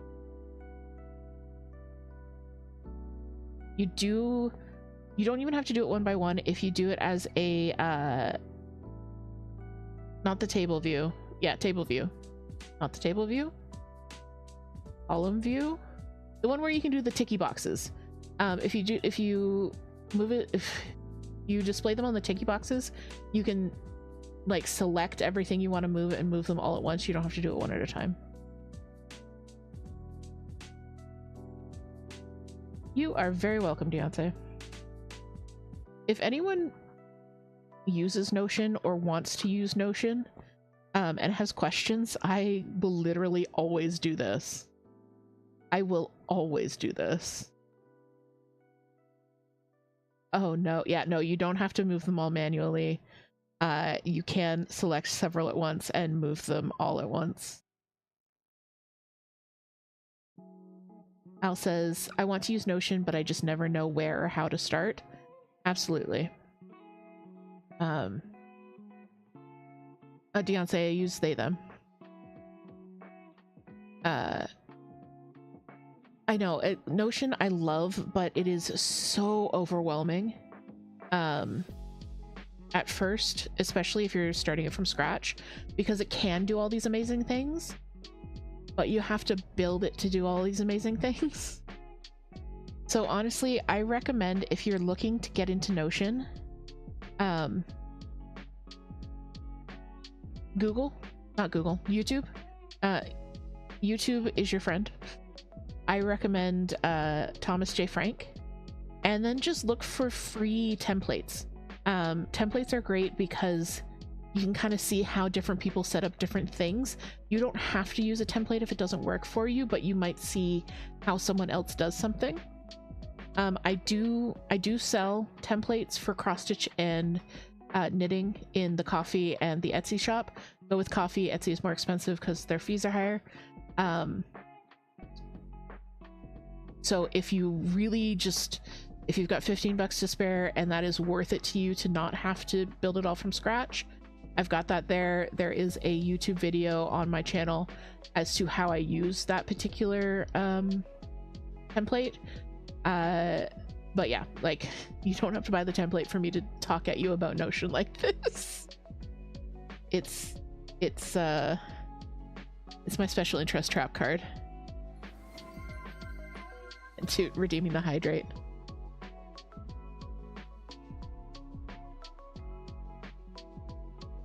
Orca says, does DH have the solution for you? I do. Is there lots of prep work involved for loading info and Notions? No, not really. Notion is basically a big database. You can, if you have data that you want to put in that's already in a spreadsheet form, you can import that directly into Notion. You don't have to do anything. You just have to save it as a CSV file and you can upload it directly into Notion. Otherwise, you can just drag and drop stuff from your computer, like photos, files. I keep all of my patterns in there with the PDF I store actually directly in Notion, so I can access it I can access it anywhere. So like my cross stitch pattern database, for example, each pattern will have the cover picture, the actual PDF files, and then all the information that I would need, like how many colors, what the size is, how many stitches it is, and then the designer or the source of it. And I just do it all once and then it's there for me to use. Yes. I should probably make a command for that Notion video. But it's on my channel. If you guys want to check it out, because even if you don't buy the template, you will probably still get something useful out of the video. And like Excel, you use data charts. Yeah, exactly. So if you save your Excel as a CSV file, you can import that data directly into Notion. You don't have to do anything. It'll basically recreate what you have in Excel, but instead of just having a line item, each line item is now its own little like project card, where you can put more information into that. It's its own entry in the database.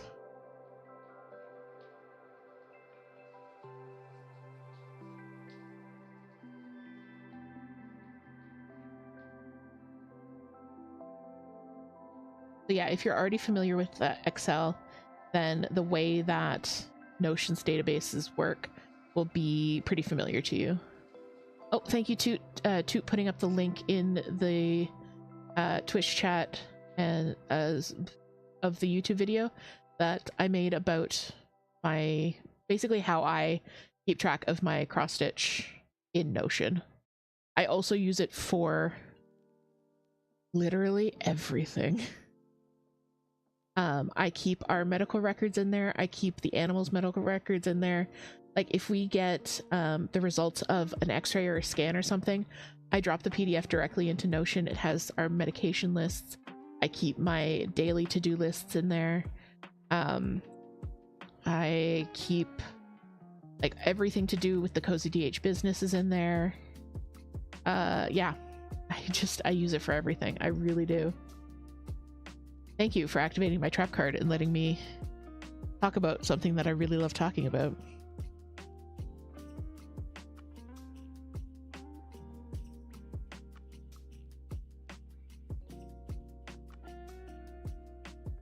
Oh, Toot, thank you so much for updating that command. Awesome, awesome, awesome. Dancey says I love talking about it, so no problem. Yeah, me and Dancey have had more than a few conversations about figuring out one small specific thing in Notion that's taken us like several days of playing with it to make it work. Because it's like a very complicated series of automations that need to happen. But yeah, and that brings us to the end of today's stream. I almost missed it because I've been talking so much. Sorry about that.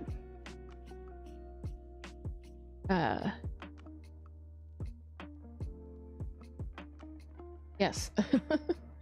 So let me put up our ending screen because it is almost 8:30, which means it is time for me to wrap up. But thank you so much to our new followers today. Thank you to everybody who joined us on YouTube and joined us on Twitch. This was a great chill way to start the week.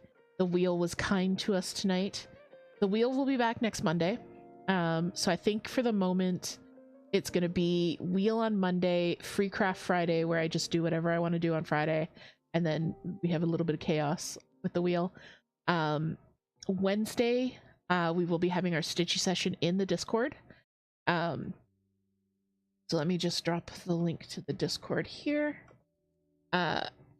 So Wednesday morning, 10 a.m. to 1 p.m. I moved it a little bit. I will be hanging out in the voice channel in the Discord.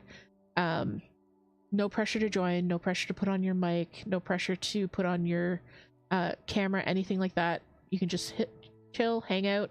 I'll be watching Toot stream and getting a little bit of work done. And you guys are welcome to join me.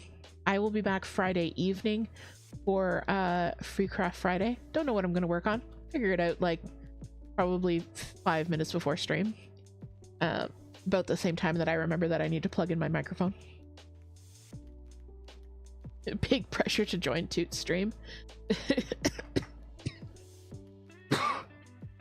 Sorry guys. Yes, Toot is going to be back on Wednesday morning with Plate Up, and then Friday is going to be Inscription, and then Sunday is Ghost Church with Phasmo.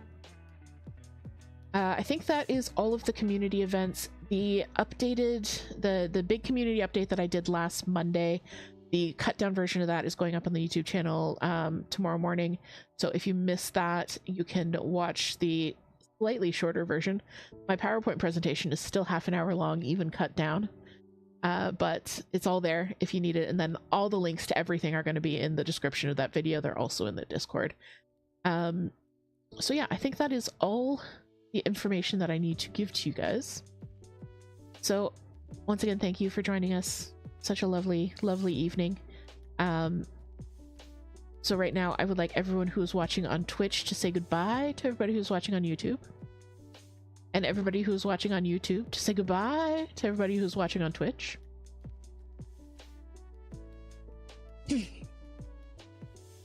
Goodbye, YouTube. My friends on YouTube, I will see you in the comment section. I will see you in the Discord. I'll see you in the coffee shop. I will see you in Pow's hide, wherever she ends up leaving it. But most importantly, I will see you in my heart. All right. Bye, YouTube. Bye-bye. Bye-bye. Bye.